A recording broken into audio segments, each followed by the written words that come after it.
Hello and welcome to the final sideboard of the Indianapolis Open Series. I'm Glenn Jones, here with Alex Binek, your Legacy Open champion, which means this is now yours. I appreciate it.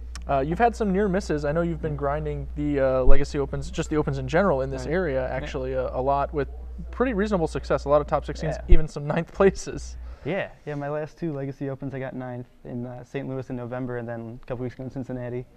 And it felt good to finally break through and then actually win it too. So yeah, taking it all the way through. Definitely. Obviously, it was kind of a peculiar situation because you wound up playing the person you drew with in the final round, and you guys were 7th and 8th seed. Yeah, so I got to be on the play even though I was a 7th seed. It was nice. I would call that full value out of 7th seed, getting the one play in the match that matters the most. Yeah. Going into that match, how did you feel about it? Like, how do you think of Rug as a matchup? If I could play Rug every single round, I would.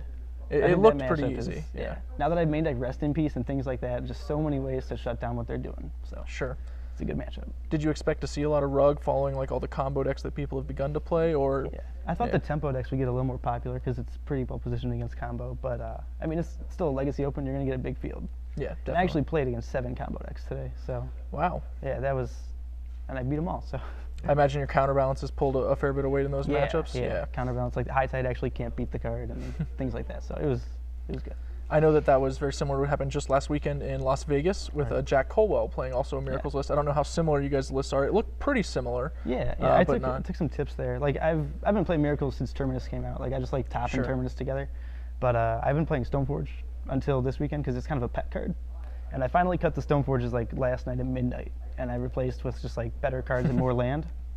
And I mean, it worked out pretty well. So yeah, it certainly seems to have paid off. Yeah. Looking back on it, do you think you would have done anything different with the list, or pretty happy with where you landed? I think I played like a main deck counter spell. I never really did anything with it. I think just more Spell Pierce would have been better because Spell Pierce is pretty much always good. It seemed to perform very well, and it's obviously pretty nice when there's a lot of combo in the room too. Yeah, because it's great against combo, and then I feel good about like my tempo matchups, and then against like the Esper Stoneblade decks or the mirror match, it's more about like Jace and whatnot, like resolving Jace especially, and so Spell Pierce is good in that fight, that much rather than the 2-mana counter spell. So yeah, makes a lot of sense. Yeah. Well, Alex, I know you've got a bit of a drive ahead of you, so I'm going to let you go. It's been a long Magic weekend, biggest Standard Open ever, pretty big Legacy Open. Yeah. Congratulations on a well-deserved win. Thank you. Yeah. I'm going to go ahead and throw it back to the booth with Shaheen and Joey, and they'll close it out for the weekend.